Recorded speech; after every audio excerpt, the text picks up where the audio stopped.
स्वागत आहे. आपण आज MPSC अधिकाऱ्यांची किंवा सेक्रेटरीची आज भेट घेत आहे त्याबाबत. मागच्या काही कालावधीमध्ये अनेक स्पर्धा परीक्षा देणाऱ्या विद्यार्थ्यांची आम्ही चर्चा केली सर समोर आले. त्यांच्या काही मागण्या आहेत त्याचं निवेदन आम्ही घेऊन आलेलो आहे.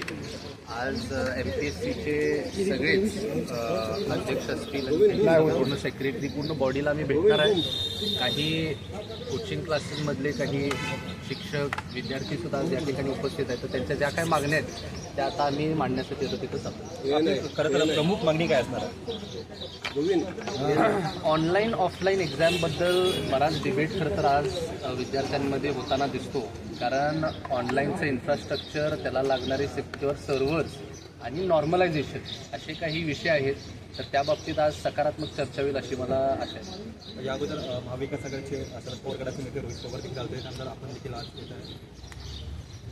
नाही, रोहित पवारजी खरं तर मला असं म्हणणं आहे की एक असंभ्रमता निर्माण करण्यासाठी कुठं तर विद्यार्थ्यांमध्ये त्यांचा प्रयत्न चालू आहे. आम्ही इथं प्रामाणिकपणे विद्यार्थ्यांचे प्रश्न मांडणे आणि म्हणजे शांततेत विषय समजून घेऊन कशा पद्धतीने विद्यार्थ्यांच्या परीक्षा या पारदर्शकतेने आणि सुरक्षितपणे पार पडतील यासाठी आमचे प्रयत्न चालू आहेत. त्यांचा प्रयत्न कुठं उलटा दिसतोय. जे काय देशभरामध्ये चालू आहे त्यावरती अजून असंभ्रमता निर्माण करणं आणि त्याचबरोबर आज आता सर्व गोष्टी व्यवस्थित चालत असताना सुद्धा कुठं ना कुठं तर काय तर पेपर लीकचे खोटे आरोप लावण्याचं काम त्यांच्या पद्धतीने चालू आहे. त्यामुळे मी त्या गोष्टीकडे जास्त लक्ष देणार नाही. विद्यार्थ्यांचे प्रश्न मांडण्यासाठी मी आज इथं आलेलो आहे. संभ्रमता काय निर्माण केली सर? संभ्रमता काय निर्माण केली?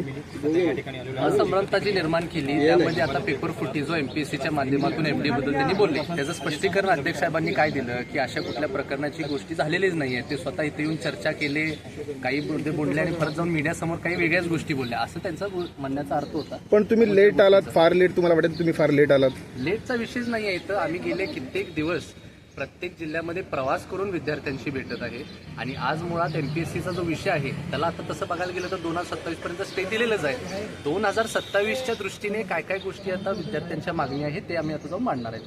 कुठल्या प्रकारच्या मागण्या आपण मागणार तिकडे? मी सांगितलं ना आता, ऑनलाईन ऑफलाईन दोन्ही प्रकारच्या गोष्टी आहेत. काही विद्यार्थ्यांची ऑनलाईन मागणी आहे, काही विद्यार्थ्यांची ऑफलाईन मागणी आहे. तर त्यासाठी लागणारा जो इन्फ्रास्ट्रक्चर आहे ज्यामध्ये विद्यार्थ्यांना एकत्र परीक्षा देता यावी असा त्यांचा प्रयत्न राहणार आहे.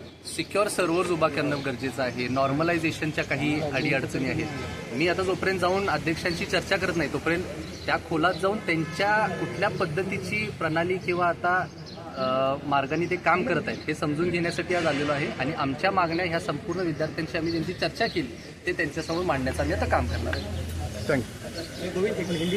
हिंदी